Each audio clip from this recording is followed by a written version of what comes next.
Este trabajo en realidad inició como una idea el 2018, ¿no? Pero logramos ya el financiamiento el 2019. Finalmente, nosotros comenzamos ya el trabajo en el año 2020, ¿no? Ya. Y justo, pues, como anécdota, nosotros al momento de hacer los muestreos, de tomar las muestras, nos agarró justo la pandemia. Entonces eso hizo que el trabajo, pues, se demorara un poco más, y al final nosotros logramos tener ya resultados recién en el 2021. 2021. Todo esto por causa de la pandemia. Ahora, este estudio, pues, es uno de los primeros de su tipo en la Amazonía. No existe ese tipo de información, ni para los elementos que se han estudiado, ni para los frutos que se han estudiado.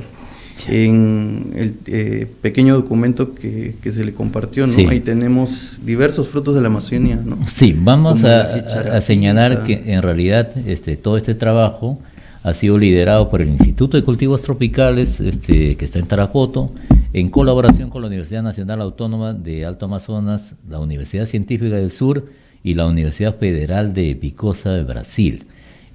Bueno, pues lo que dice el informe es: han evidenciado preocupantes niveles de elementos traza tóxicos en alimentos comunes de la región San Martín, Perú, financiado pues por Fondesit. Hoy Prociencia de Perú, los análisis se realizaron en el laboratorio SWAN de la Universidad de Alberta en Canadá, utilizando técnicas avanzadas para garantizar la precisión y confiabilidad de los resultados. ¿Qué productos se incluyen en este trabajo de investigación que se ha realizado?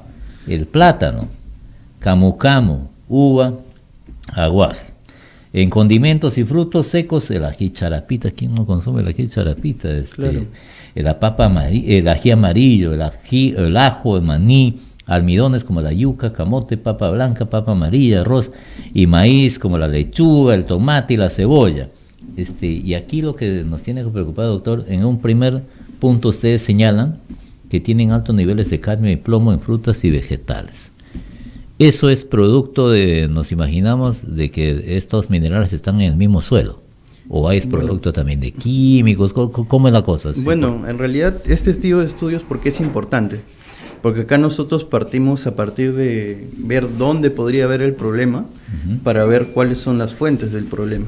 Ya. Entonces, en lugar de, por ejemplo, ir a buscar a diferentes lugares y ver, de repente puede ser esto, lo otro, vamos de frente a ver, en qué vegetales puede haber un problema, ¿no?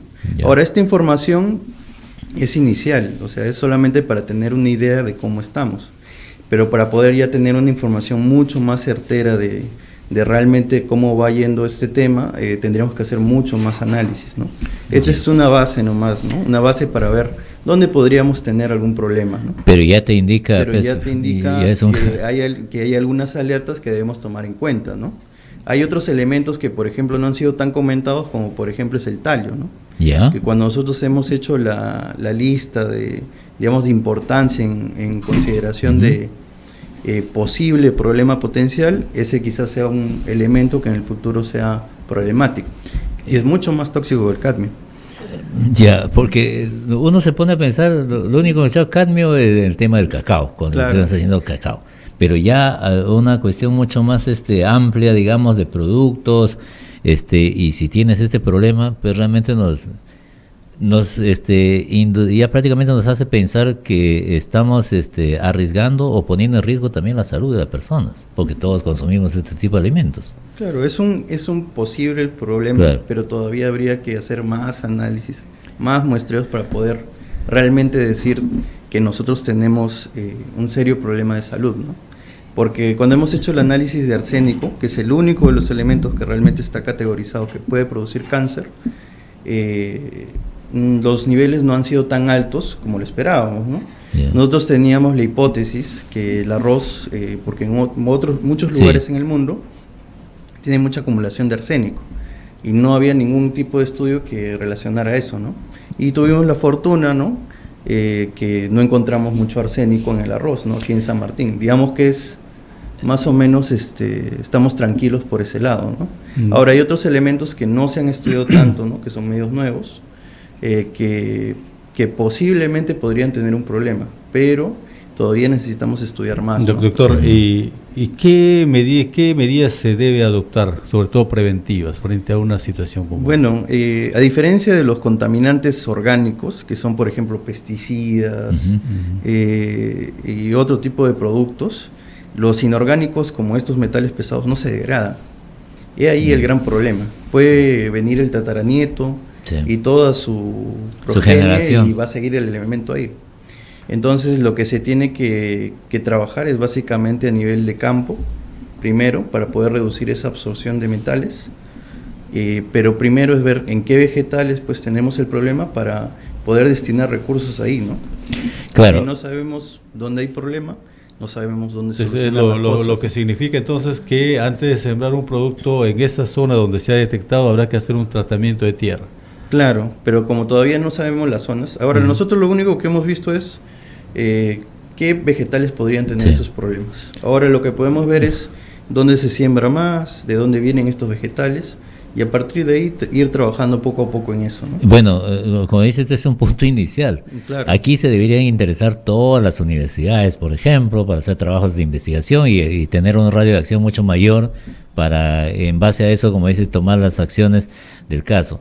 ¿Qué hacemos, doctor? Quizás nos tendrá que llevar también, aunque se usan muchos productos agroquímicos hoy en día en los cultivos.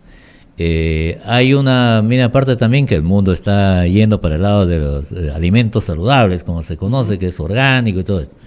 Pero si sembramos orgánicamente y si el suelo ya tiene algo de estos minerales, siempre va a seguir apareciendo allí. De todas maneras va a haber una mayor concentración, ¿no? Porque el suelo es el que le da el elemento.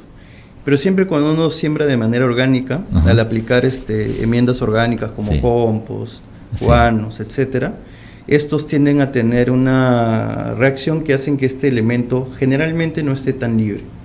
Y eso hace que a lo largo del tiempo nosotros podamos reducir estos elementos también, ¿no? Si lo cultivamos de manera orgánica. Y podría generar también un problema de calidad y de exportación para nuestros productos, ¿no? Podría ser un factor importantísimo como para que nuestros productos no sean recibidos en otros países, ¿no? Donde el control de calidad es muy, muy alto. Claro, efectivamente nosotros tenemos ya casos, ¿no? A nivel nacional de rechazo de exportación, ¿no? O otros productos, ¿no? Uno, por ejemplo, que de repente no se está tocando tanto es por ejemplo, el tema de la palta, el tema del espárrago, principalmente de la palta, ¿no? Que han tenido o tienen algunos pequeños problemas en algunas zonas relacionados con el cadmio, ¿no? Porque piden valores mucho más bajos que lo que pedían cuando había todo esto del cacao. Entonces lo que a veces hace que sea un poco difícil llegar a esos niveles, ¿no? Pero se tiene que trabajar en eso, ¿no? Pero es algo que a medida que vaya pasando el tiempo van a ir aperturando para más elementos, ¿no? Ahora, si bien más problemático de repente es cadmio, cromo, plomo, arsénico, ¿no? Pero en el tiempo se van a ir aperturando otro tipo de elementos que a medida que vayan avanzando las investigaciones se va a ver si realmente son realmente perjudiciales o no para la salud, ¿no? ¿Van a seguir ustedes como Instituto de Cultivos Tropicales, la Universidad de Amazonas, la misma Universidad de Brasil, en este trabajo están haciendo un trabajo complementario? ¿O es necesario también la inyección de recursos para investigar desde el gobierno regional, nacional, no sé, como para poder tener mucho más, como dice usted, más elementos que nos permitan llegar a tomar acciones? Claro. Investigar por un lado y tomar acciones por otro. Claro, lo interesante de este tipo de trabajos es que están muy relacionados con las políticas públicas, ¿no? Claro. Entonces sería interesante que el gobierno pueda destinar algún tipo de fondo para poder continuar con las investigaciones, ¿no? Al final, nosotros hemos tenido un presupuesto un poco limitado y por eso no hemos hecho todos los elementos, todos los productos que nos hubiera gustado, ¿no?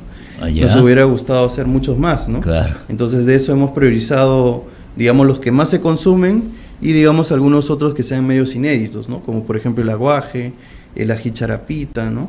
Y otro tipo de productos que normalmente no se toman en cuenta en este tipo de estudios porque este tipo de productos no existen digamos en Europa, en Estados Unidos, Ese tipo de productos no existen. Sí, pues, pero en la Amazonía es altamente consumido. Claro, en la Amazonía hay muchos productos que se consumen mucho y a veces no se tienen ¿Y qué es lo esa que primero información. que tendría que hacer el Estado para hacer frente a esta situación?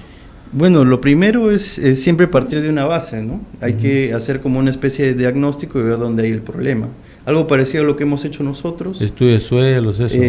Principalmente yo diría que a partir de los vegetales. Para ver los que realmente están acumulando, ¿no? Porque a veces nosotros, por ejemplo, en el caso del arroz pensamos que de repente, ¿no?